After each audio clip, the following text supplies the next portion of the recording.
Eu sou Maria Elizabeth Zucoloto, especialista em meteoritos, lá do Museu Nacional da Universidade Federal do Rio de Janeiro.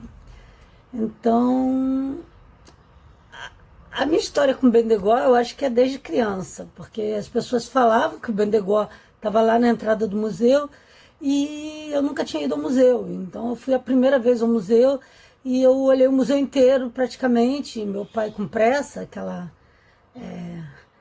coisa, né? Que criança quer ver mais e os pais não, né? E eu não vi o Bendegó. E as pessoas, não, tá lá. Eu não vi. Então eu fui ver outra época, porque realmente não estava lá na entrada. Estava numa sala anexa. Aí, depois eu vinha estudar meteoritos, eu fui fazer astronomia, né? Porque eu sempre gostei de coisas do espaço, desde criança, né? Eu falo que eu acho que é porque eu era nascida em 1957, que foi o começo da era espacial, então as notícias da época era tudo do espaço, e meu desejo era sempre ir para o espaço, alguma coisa ser astronauta.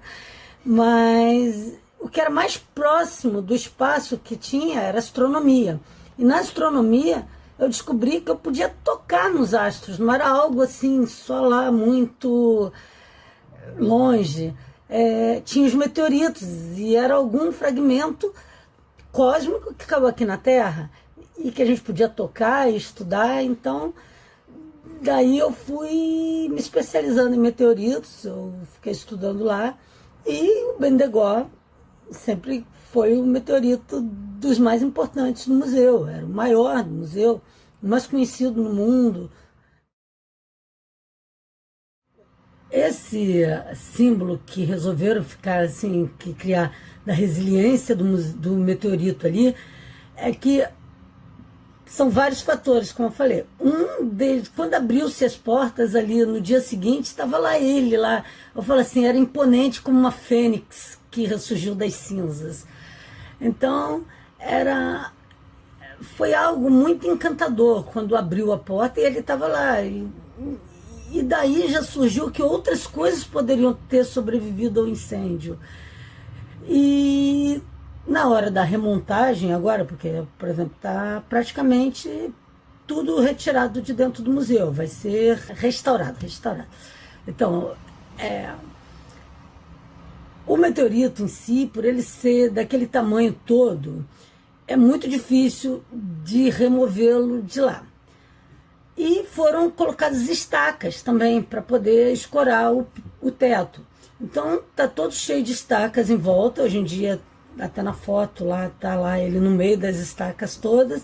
Então hoje em dia até para tirar vai ser difícil, mas na época até daria. Mas foi de consenso que ele deveria ficar lá e manter aquele lugar lá.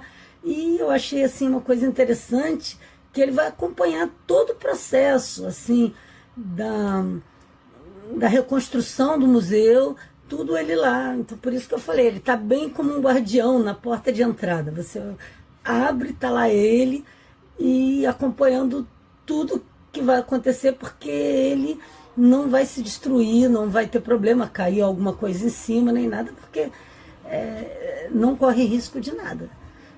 Por isso que ele ficou como essa resistência. O Bendegó, como a maioria dos meteoritos para a ciência, ele não tem sozinho um grande significado, certo? Na época, é porque ele foi um dos maiores do mundo e foi o maior em museu durante muito tempo, certo? E agora, cientificamente, ele ainda é muito importante, porque exatamente do tipo, da subclassificação dele, eu acho que só existe 6 a 8 no mundo daquele tipo. E ele também tem uns sulfetos, que é um mineral, né, que não existe aqui na Terra, é um sulfeto, parecendo com um mineral que tem na Terra, mas ele não tem na Terra, que a troilita é todo na horizontal. E o fato de ser na horizontal significa que houve... ele foi... se resfriou, se solidificou num local em que tinha alguma gravidade, para poder ficar mais achatado, porque fora da gravidade é tudo mais ou menos arredondado. Em geral, esses nódulos são mais arredondados, e nos deles é todo achatadinho e tudo na mesma orientação, não é um para cima e um para baixo, são todos na paralela. Então, cientificamente, ele tem esse significado. A importância é que muitas pessoas ainda estudam o Bendegó, têm vontade de estudar. São poucos meteoritos no mundo, como um que caiu no ano passado, né? O Águas Arcas, que é um carbonáceo, o Murchison, o Alan Hills, um que é marciano aí, tem vários marcianos, mas aquele achado na Antártica, o 84001, é o mais cogitado, é muito importante para a ciência. E então, são poucos que são importantes, têm uma importância científica, mas todos são pecinhas de um quebra-cabeça que, quando a gente montar todo, vai saber a história da formação e evolução do sistema solar. Antes era considerado assim, algo de curiosidade científica e guardados em museus, a peça inteira e tudo. E havia estudos, mas não tão avançados. Então, quando veio a era espacial, na década de 60, começou-se a evoluir os equipamentos e os meteoritos passaram a ter importância. Quando o homem foi na Lua e trouxe as rochas lunares, que se verificou que só tinha rochas da superfície. E os meteoritos você tinha da superfície, do interior, você tinha de corpos que foram diferenciados, ou seja, que viraram planetas, corpos que não viraram. Tinha toda uma gama de amostragem muito maior do que qualquer sonda espacial que fosse lançada. Por isso que até Edward Anders ele falou que os meteoritos eram a sonda espacial do homem pobre, porque chega aqui de graça e tem todas as informações que a gente quer saber desde o começo, porque tem meteoritos tão antigos quanto o sistema solar, que não houve nenhuma modificação, quanto outros que tiveram modificações. Então você sabe de choques que teve no espaço, raios cósmicos que eles ficaram submetidos. Foi no Museu Nacional, sim. Primeira vez que eu toquei em meteorito. E eu não sei, eu acho assim, às vezes eu faço essa brincadeira até com as crianças, assim, não é uma brincadeira, com todo mundo. Em geral eu levo meteoritos, então quando eu dou palestras e tudo, eu tenho alguns meteoritos que inclusive eu comprei para poder levar nesses eventos, porque para as pessoas poderem tocar, sentir o peso do meteorito, sentir qual é a diferença dele para uma rocha terrestre. E às vezes eu faço uma pergunta, duas perguntas, que é uma mais. Eu pergunto assim, vem cá, o que é a coisa mais velha que você já tocou na sua vida? A pessoa, foi minha avó. Outra fala, não, que você já viu, pode nem ter tocado. Não, minha avó. Eu falei, vem cá, não é a múmia? É a múmia, Adriano. Eu falei, não, a múmia tem milhares de anos. Digamos, os ossos de um dinossauro. Aí a pessoa falou, não, olha só, tem milhões de anos. Isso aqui tem bilhões de anos, tem 4,56 bilhões de anos. Ou seja, a idade da coisa mais velha que tem no sistema solar. Você não tem algo, não tem nada aqui na Terra que seja mais velho que isso. Aí depois eu venho, e de mais longe? Aí a pessoa, da China, não, do Japão. Não, isso aqui veio de muito mais longe. Da Lua, mais longe. Então veio do cinturão dos asteroides. O cinturão dos asteroides fica entre Marte e Júpiter. É muito longe. Então, você tocar no passado e no que veio de mais longe, sabe, às vezes as pessoas até resolvem pegar de novo, deixa eu pegar de novo, deixa eu ver, aí chama mais a atenção. E eu falo assim, é o mais próximo da criação que a gente pode ter em mãos, são os meteoritos. Eu vou entrando aqui na sua onda e quero trazer um pouco da minha visão do Bendegó, assim, uma relação à distância muito diferente da sua proximidade com ele, mas gostaria de compartilhar algumas visões também do meu lado. Eu enxergo essa pedra, né, e no meu caso, assim, uma pedra ou rocha, sem as aspas, né, e aí no desenho eu coloco essa pessoa dentro da pedra, porque é isso, trazer essa visão de que o Bendegó ele tem uma ancestralidade, né? E nisso existe uma correspondência, né? Quando você fala sobre a idade dele também, né? Sobre ele ser velho, ser mais velho que a Terra mesmo. Nesse sentido, a gente começa a olhar ele como um vovô da Terra, né? Também um possível vovô, uma possível vovó, e, e enxergo ele como um pajé. A gente poderia colocar ele desse modo. Um pajé, e aí a gente já entra em algumas camadas de discussão, porque quando você fala a palavra pajé, pronto, né? Vem vários estereótipos do que seria um pajé. É, mas um pajé pode ser uma planta, pode ser o genipapo é um pajé, o urucum pode ser um pajé, e uma pedra é um pajé também, pode ser um pajé. Várias das nossas narrativas, histórias indígenas, né, as pedras estão presentes, assim, elas são seres vivos, de fato, e elas contam muitas histórias, são marcos, né? E marcos nas nossas histórias, e elas ficam lá presentes e relembram a gente de alguma história que ainda é presente, assim.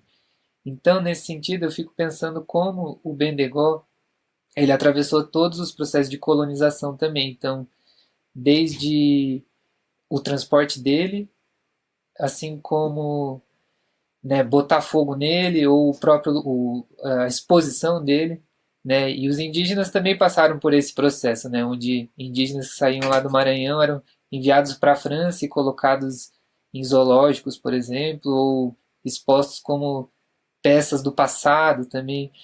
E aí nesse sentido, a minha questão de para onde vai o Bendegó tem a ver com uma questão de narração também, assim, porque é isso, né? Os museus, por exemplo, o que diferencia né, um museu nacional, por exemplo, de uma exposição de arte contemporânea é justo esse recorte, né? Coisas do passado, coisas da natureza, da antropologia, da arqueologia, e enquanto a arte contemporânea fala sobre as contemporaneidades do mundo, as atualidades. E várias dessas narrações, quando se trata dos povos indígenas, é isso, são colocados no passado até hoje. Então, para mim, isso é um grande problema. Assim.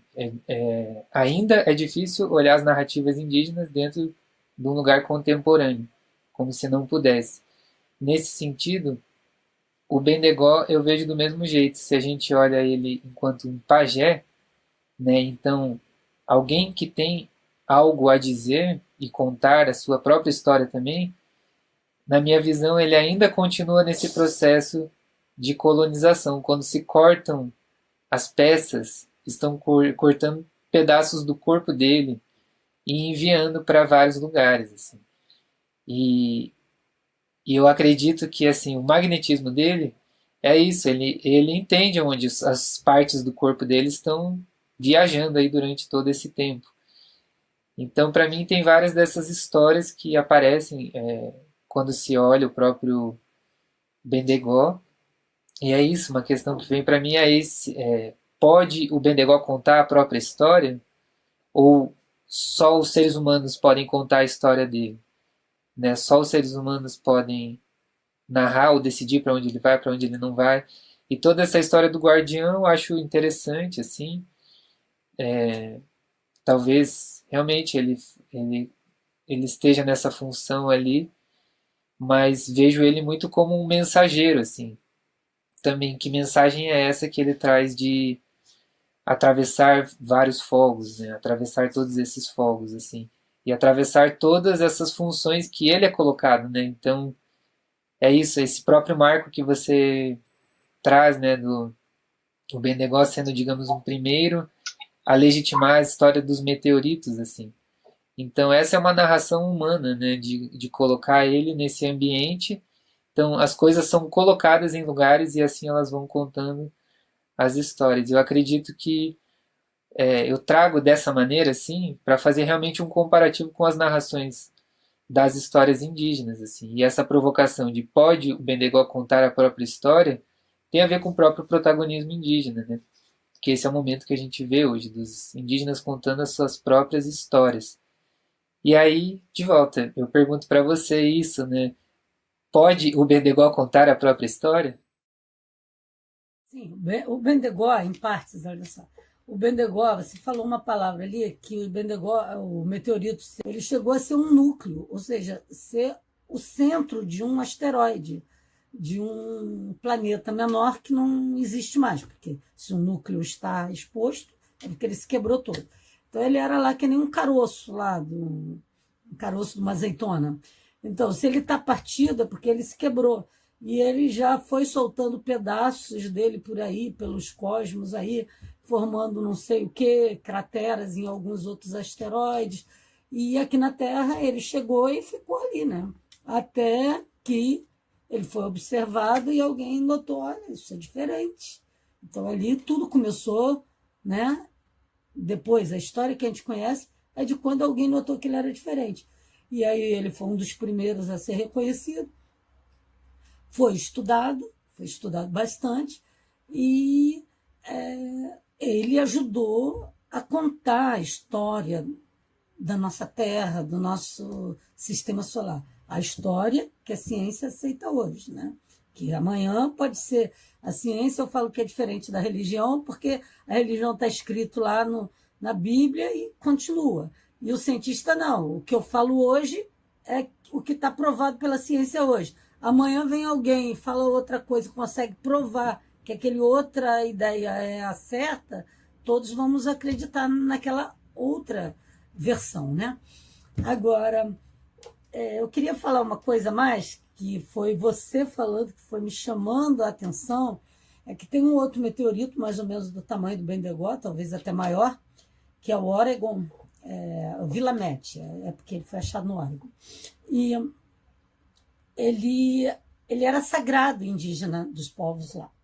Então, agora, essa questão volta para a gente, não sei o quê, os indígenas querendo o meteorito de volta, ele está no American Museum. Ele tem uns buraquinhos lá, então os povos antigamente, eles iam lá, botavam a ponta da flecha dentro do buraco lá, tinha um ritual das pontas das flechas deles serem tipo que abençoadas se fossem colocadas no meteorito.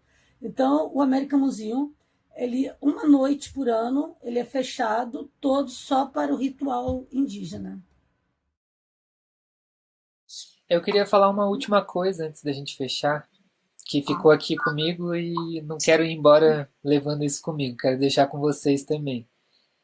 Que é o seguinte, assim, tem várias narrações indígenas, né, que são isso. Ou a origem ela é da terra, então são povos da terra, ou a origem é de fora, né? Então, como se viesse de fora e cai aqui. E, e também existe essa narração do próprio Davi Copenaua sobre a queda do céu, né? Que esses vários céus que vêm caindo e né, na narrativa Yanomami. E aí, nesse sentido, quando você fala, né, Maria, sobre tocar um pedacinho do céu, isso é muito mágico nesse sentido, de sim, é muito incrível se aproximar de um outro mundo, mas sim, talvez seja um pedacinho de um céu que está para cair, assim, né? Então fico muito com essa imagem desse céu caindo. Mas mais que isso, que eu queria dizer para fechar era sobre responder uma coisa para você que realmente para mim eu acho muito incrível quando você diz isso de poder tocar um pedacinho do céu, mas na mesma medida para mim eu sinto isso que tocar um pedacinho da terra é tão mágico quanto tocar um pedacinho do céu, né? Então fica o convite a esse, a gente entender que a terra ela é tão mágica quanto esse pedacinho do céu que vem de outro lugar, né? Então, enfim, uma coisa que fica para mim do cuidado que a gente tem que se atualizar e ter com a nossa terra. Pois é, e como astrônoma, não, só a gente a Terra é um pedacinho do céu também. Não, porque a Terra está no céu. Olha só, para gente, o astrônomo, o céu é tudo, né? Porque no a gente aqui na Terra, ó, a gente tem ideia de que o universo está fora da Terra. Mas só que a Terra é um dos elementos do universo.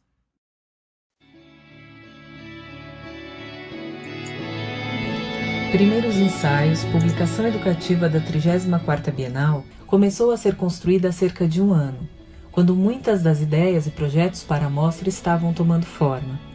Essa condição indefinida, como nos primeiros ensaios de uma peça que não chegou ainda em sua forma final, carrega uma potência de aprendizado que nos pareceu interessante pesquisar. Nos afastamos de uma proposta baseada apenas na apresentação de artistas e obras e nos voltamos para o pensamento do poeta e ensaísta martinicano Edouard Glissant, um autor importante para o projeto curatorial e uma das nossas primeiras leituras relacionadas à 34ª Bienal. A elaboração da estrutura da publicação foi inspirada nos conceitos de transparência e opacidade, centrais para o que Glissant entende por relação, como nos mostram seus diálogos com o cineasta Amantia Diawara no filme One World in Relation. Je réclame le droit à l'opacité. Il y a une injustice fondamentale à ce que la projection de la transparence des pensées occidentales se répande sur le monde entier. Mais pourquoi? Pourquoi devons-nous estimer les gens au barème, selon le barème de la transparence des idées qui a été proposé par l'Occident? Je comprends ceci, je comprends cela, je comprends ceci, je comprends la rationalité. Et je dis, mais quelqu'un a le droit d'être opaque à mes yeux. Ça ne va pas m'empêcher de l'aimer, de travailler avec la personne, de la fréquenter, etc. Et le raciste, c'est celui qui refuse ce qu'il ne comprend pas. Je peux accepter ce que je ne comprends pas. Et l'opacité, c'est un droit que nous devons avoir. Et pourquoi je n'accepterai pas l'opacité de l'autre? Pourquoi je dois obligatoirement comprendre l'autre pour vivre à côté de lui, travailler avec lui, etc. C'est absolument... Et c'est une des lois de la relation. Parce que dans la relation, les éléments ne se confondent pas comme ça, ne se perdent pas comme ça. Chaque élément peut garder son, je ne dirais pas seulement son autonomie, mais son essentialité, n'est-ce pas?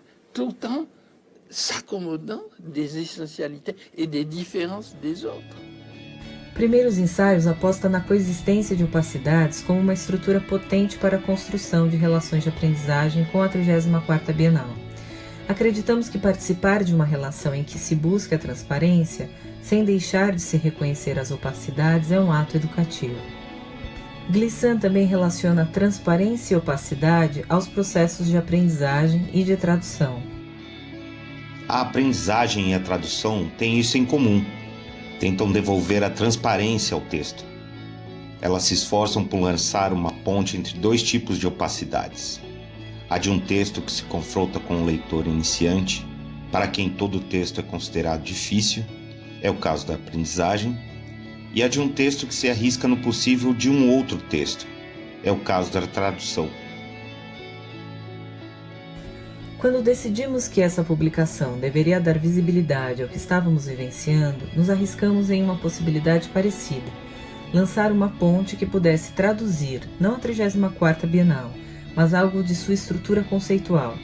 Buscamos dar transparência às nossas intenções, mas conscientes de que a opacidade vai sempre existir, pois é algo intrínseco e importante a qualquer relação. A publicação também dialoga com uma estratégia utilizada pela curadoria. As obras da 34ª serão dispostas espacialmente em torno de objetos carregados de história e simbologias. Esses objetos são chamados enunciados. Para criar um idioma comum, sabíamos que não poderíamos prosseguir abstratamente, a partir de um título ou um tema que indicasse o rumo, porque acabaríamos assim impedindo os desvios que tanta falta nos fazem. Começamos então falando em artistas e obras. Na busca por uma linguagem para delinear os campos de força que imaginamos serão criados pelo encontro dessas obras, propomos como enunciados alguns objetos com histórias. Esses enunciados pontuam a exposição, sugerem o tom no qual podem vibrar as obras ao seu redor, aglutinando e tornando tangíveis as preocupações e as reflexões da curadoria. Funcionam, nesse sentido, como o diapasão que ajuda a afinar um instrumento musical ou a começar um canto. Partimos então de 3 enunciados: o meteorito do Bendegó, o sino de ouro preto e um conjunto de retratos do jornalista e abolicionista estadunidense Frederick Douglass. As relações que criamos ao pesquisar e conhecer as histórias de cada um deles nos levaram a convidar artistas, cientistas, mestres e lideranças a compartilharem seus saberes, conhecimentos e pesquisas na forma de textos, entrevistas ou obras de arte. Os resultados desses convites apresentam uma diversidade de vozes, unidas aqui pela potência simbólica e relacional exercida pelos enunciados, e formam um conjunto de ensaios não sobre, mas da 34ª Bienal. Além das colaborações dos autores e artistas convidados, Primeiros Ensaios também apresenta um conjunto do que chamamos de ensaios práticos.